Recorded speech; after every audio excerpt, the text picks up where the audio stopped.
Deuteronomy. The final book in the Pentateuch is the book of Deuteronomy. This title comes from the Greek Septuagint and literally means second law in Greek.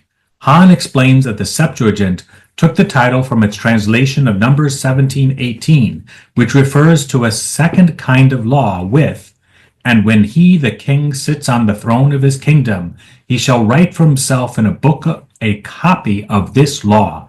Deuteronomy 17:18. The second law. Knowing how the law developed prior to Deuteronomy is essential to understanding why this book is called the second law. As Pitre explains, the Old Testament covenant went through three stages: Mosaic Covenant, Levitical Covenant, and Deuteronomic Covenant. In establishing the Deuteronomic Covenant, God made concessions to the Israelites because of their sinfulness. In so doing, God tolerated lesser evils to avoid the greater evil of apostasy. Due to the concessionary nature of the Deuteronomic Covenant, which we will discuss later, it is considered a second covenant in the sense of being a lesser quality than the preceding covenants. The very location in which these three covenants were made also indicate their status to one another, with the first one being the highest covenant and the remaining two being devolutions of the first, comments Pitre. The sacred location chosen by God for the Mosaic Covenant, which took place prior to the idolatry of the golden calf, was on top of Mount Sinai. Exodus 24:12-13. Here, God gave Moses two tables of the covenant, tables of stone, written with the finger of God. Exodus 31:18. And Deuteronomy 9:9. This covenant is followed by Moses breaking apart the first set of 10 commandments. He does this after he comes down from the mountaintop and sees the Israelites frolicking around a golden calf. Exodus 32:19. Moses then interceded before God on behalf of his sinful people. God responded by establishing the Levitical Covenant, where the common priesthood of the Israelite fathers and the firstborn sons is replaced by the Levitical priesthood. Numbers 3:12. To signify the lower status of this covenant in relationship to the first one, God does not give Moses two tablets on the mountaintop.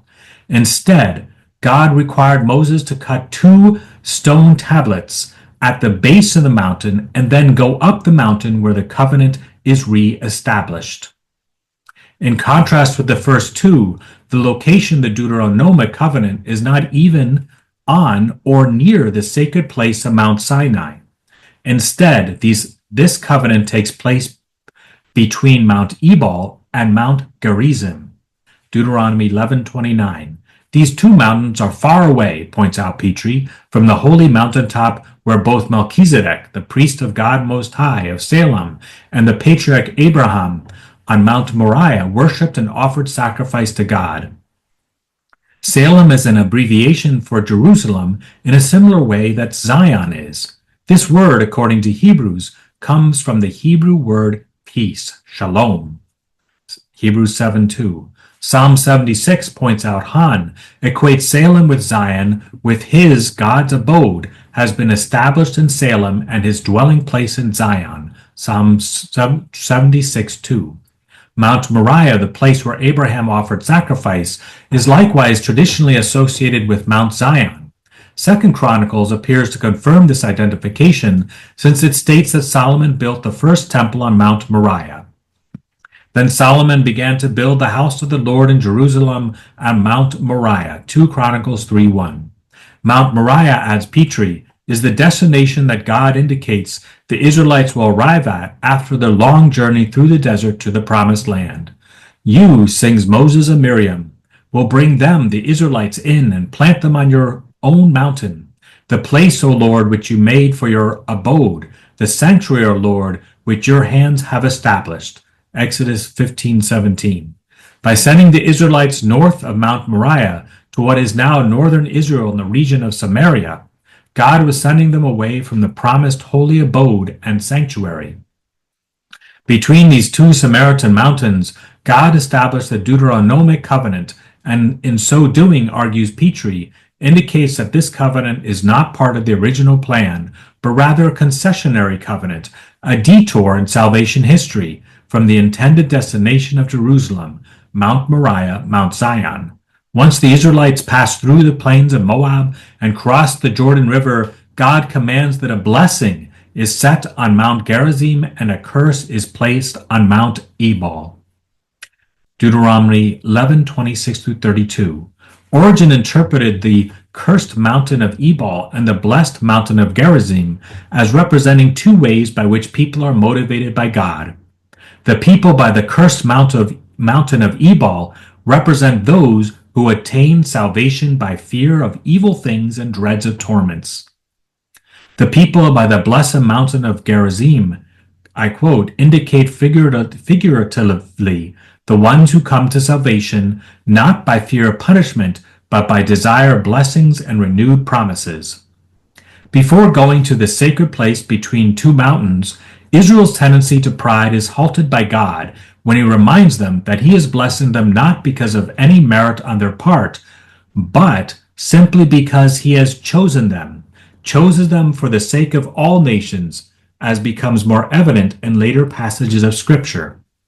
Do not say to yourself, "It is because of my righteousness that the Lord has brought me in to occupy this land."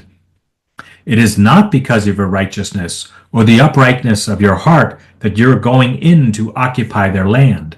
Know then that the Lord your God is not giving you this good land to occupy because of your righteousness, for you are a stubborn people. Deuteronomy 9:4-6. Besides the different locations as indicators of different covenants, the words of Scripture also affirm this distinction.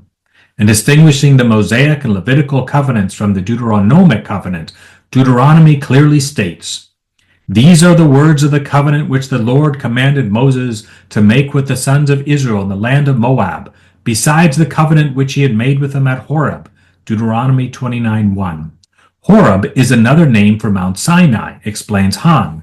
The quoted verse from Deuteronomy distinguishes the covenant made at Horeb, in other words at Mount Sinai, with the Deuteronomic covenant Moses reminds the Israelites of in the plains of Moab at Beth Peor.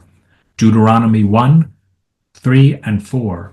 The time span between these two covenants is about 40 years, the time that the Israelites were punished by God for doubting that he would lead them safely into the promised land.